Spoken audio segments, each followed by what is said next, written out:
जय माता दी। जय मां कामाख्या। ओम ह्रीं दुम दुर्गाय नमः। ओम दुर्गा दुर्गति शमनी दुर्गा पद्य निवारणी दुर्गम छेदनी दुर्ग साधनी दुर्ग नाशिनी दुर्गतोधारणी दुर्ग नियंत्री दुर्गमापहा दुर्गम ज्ञानदा दुर्गा दैत्य लोक दवानला दुर्गमा लोका दुर्गमा स्वरूपिणी दुर्गमार्पदा दुर्गम विद्या दुर्गमाशिदा दुर्गम ज्ञान संस्थाना दुर्ग मध्यान्ह भासिनी दुर्गमोहा दुर्गमगा दुर्गमा स्वरूपिणी दुर्गमा सुसंत्री दुर्गमायुधानी दुर्मांगी दुर्मता दुर्गम्या दुर्मेश्वरी दुर्ग भीमा दुर्भामा दुर्बाधुधारिणी। देव राधा ट्रस्ट सत्यवाणी चैनल श्री दुर्गा सप्तशती के जो मंत्र हैं उन मंत्रों में कौन कौन से मंत्र से हम क्या क्या चीज प्राप्त कर सकते हैं। जैसे अधिकतर जो दुर्गा सप्तशती का पाठ करते हैं, पूजन करते हैं, वह शत्रु नाश के लिए किया जाता है कि हमारे शत्रु उत्पन्न न हो। तो शत्रु के धन का नाश करना हो तो आपको प्रथम अध्याय के श्लोक नंबर 8 का पाठ लगातार करना चाहिए और हवन भी करना चाहिए। यानी कम से कम 1000 मंत्र का जप करके दशांश हवन करें। यदि शत्रु के धन का नाश करना हो तो प्रथम अध्याय का 8वां श्लोक, उससे आप ये कर सकते हैं। शत्रु की धन हानि करने के लिए एक और श्लोक प्रथम अध्याय में दिया गया है, 22 नंबर का श्लोक। इसमें ध्यान रखना है आपको। प्रथम अध्याय के 22वें श्लोक में जहां पर शत्रु की धन हानि होगी, यदि आप प्रयास करते हैं तो यहां पर मैं धनम एक शब्द आता है, उसकी जगह मैं की जगह च धनम शब्द आपको पढ़ना है और शत्रु की हानि का ध्यान करना है। इसी प्रकार से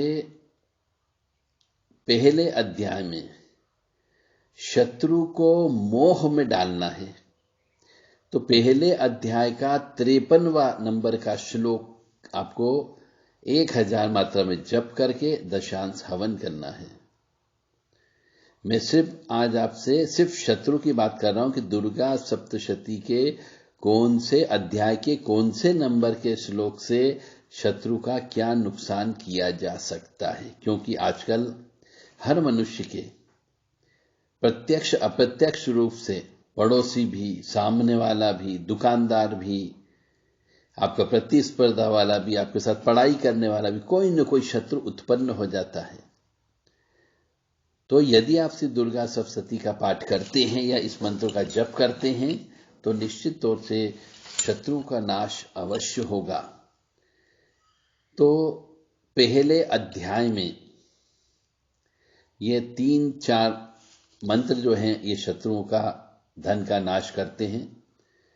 फिर द्वितीय अध्याय में यदि हम आते हैं तो श्लोक संख्या 7 यह शत्रु का पराभव करती है। उसके बाद वैभव है तो उसको वैभव को नष्ट करने का काम करता है यह मंत्र द्वितीय अध्याय के श्लोक संख्या 7 में। इसका कम से कम 1000 जप करना चाहिए। तीक्ष्ण नक्षत्र में करें, उग्र नक्षत्र में करें और फिर दशांश हवन अवश्य करें। यदि आप शत्रु से घिर गए हो, शत्रु बहुत बड़ा है, ताकतवर है, तो उससे शत्रु से घिरने पर मुक्ति के लिए आपको द्वितीय अध्याय का श्लोक नंबर 8 का बारंबार पाठ करके दशांश हवन करना चाहिए। इसी प्रकार से द्वितीय अध्याय में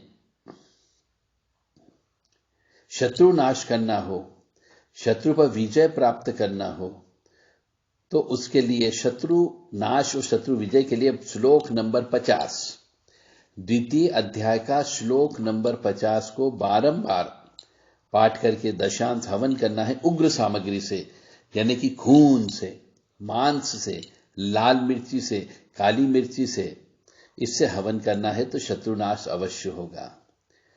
द्वितीय अध्याय का श्लोक नंबर 54 नंबर श्लोक, ये भी शत्रुनाश करता है।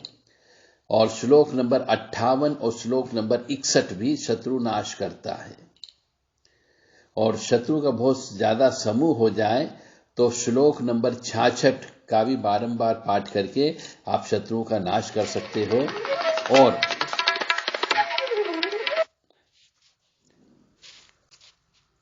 द्वितीय अध्याय का श्लोक नंबर 67 वो शत्रुओं का संहार करता है। इस प्रकार से ये अलग अलग अध्याय का अलग अलग वर्णन है। यदि किसी भी व्यक्ति को दुर्गा सप्तशती से शत्रुओं का नाश करना हो तो देव राधा ट्रस्ट से संपर्क कर सकता है।